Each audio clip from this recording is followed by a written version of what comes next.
Yo, welcome back Sobat Ups, kembali with me Ahmad from Upsicro Studio. Nah, untuk konten news kali ini dan selanjutnya sepertinya akan saya yang menyampaikan ya. Okay, before we start, don't forget to like, share, and subscribe this video and this channel.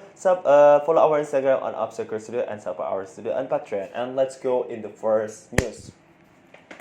Oke, di berita pertama kita akan mengawali dengan berita dalam negeri, yaitu berupa berita yang sangat menggembirakan bagi konten creator ataupun bagi dunia pertelevisian gitu lah, dunia perfilman gitu. Karena kemarin sempat ada pengajuan usulan yaitu penyelamatan industri perfilman nasional yang diajukan oleh pelaku industri perfilman lah ya, otomatis sama saya pelaku industri kacang goreng atau bakso goreng ya kan. Nah, intinya presiden menyambut baik dengan apa yang diajukan oleh para industri perfilman, yang mana ada 5 poin. Yang pertama ada stimulus untuk distribusi film lewat dana pemulihan ekonomi nasional atau PEN.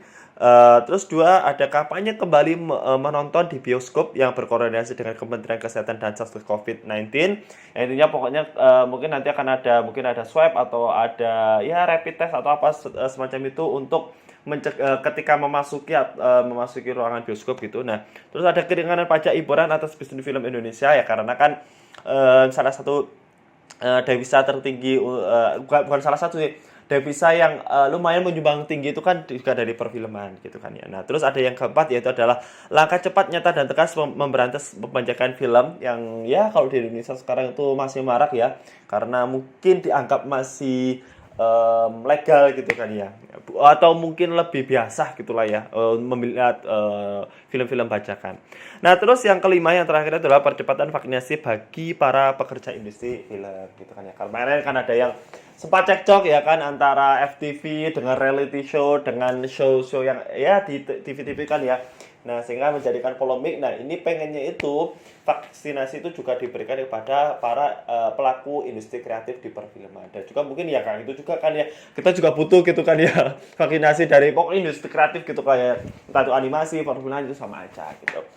Oke, dan juga dalam pertemuan itu juga dihadiri oleh Menteri Pariwisata dan Ekonomi Kreatif, yaitu siapa lagi? Sandiaga Uno, Bapak Sandiaga Uno, yang juga mendukung dengan langkah-langkah itu juga dan mengatakan bahwa akan mendukung dengan melakukan sertifikasi CHSE ESI ya kan. Yang C-nya itu adalah cleanliness atau kebersihan, yang kedua H itu adalah healthy atau kesehatan, yang S-nya itu safety atau keselamatan, dan yang terakhir adalah E itu adalah environment sustainability atau pelestarian lingkungan. Gitu. Jadi berita bagus untuk kalian yang sudah ingin menonton bioskop ya kan, yang pengen ngedate ya kan, ngedate-nya dulu yang pengen ya berduaan di bioskop gitu kan, atau sambil makan popcorn berdua ya kan karena nggak sanggup beli. Sorry. Atau mungkin bisa juga yang ya pengen men-show up film-filmnya di bioskop ya kan, dan bernostalgia pengen ada hype lagi gitu kan dia menonton film di bioskop gitu. Nah, ini adalah berita bagus untuk bagi kalian yang penggemar nonton di bioskop gitu. Oke. Kita pokoknya tunggu aja ya berita positifnya lagi gitu kan ya. Oke. Next, second news ya. Di second news ini ada kabar gembira bagi anak-anak FF ya kan, Free Fire. Nah, bocil-bocil Free Fire ini sekarang bisa membuat sebuah alasan kenapa kok di Free Fire ini nggak ada pintunya ya kan. Nah, ini kan banyak yang menjadi polemik, walaupun gameku itu tidak ada pintu, tapi nah ini ada alasannya kenapa. Karena Stephen Hoville-Brings ya kan, seorang developer game Death Trash ya kan, mencuit di tweetannya di Twitter yaitu bahwa sangat sulit sekali untuk menghadirkan pintu di dalam sebuah game. Nah, maka dari itu diresponlah cuitan itu oleh co-director The Last of Us 2 yaitu Kurt Mergenu, dan juga sekaligus desainer dari BioWare, Damon Schubert, yang sama menjelaskan bahwa memang sebegitu sulitnya ya kan. Jadi pintu itu kalau di sebuah game itu menjadi sebuah momok atau apa ya, sebuah mimpi buruk lah bagi sebuah developer. Kenapa? Karena memang sangat sulit sekali untuk membuat sebuah mekanisme atau controller dari sebuah pintu, ya kan.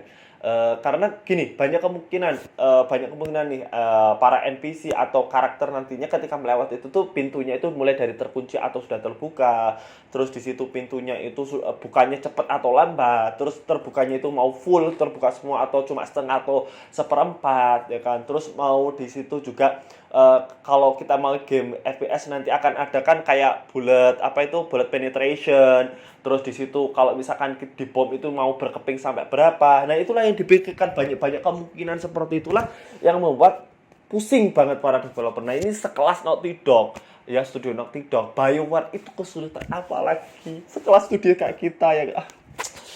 Nah, maka dari itu untuk kalian penggemar Free Fire ya kan, nggak usah berkecil hati, kalian punya alasan untuk itu. Kenapa game Free Fire atau FF tidak ada pintunya? Oke? Itu berterima kasih kepada saya. Oh, jangan saya. Berterima kasih kepada game developer yang sudah memberikan alasan itu. Gitu kan ya?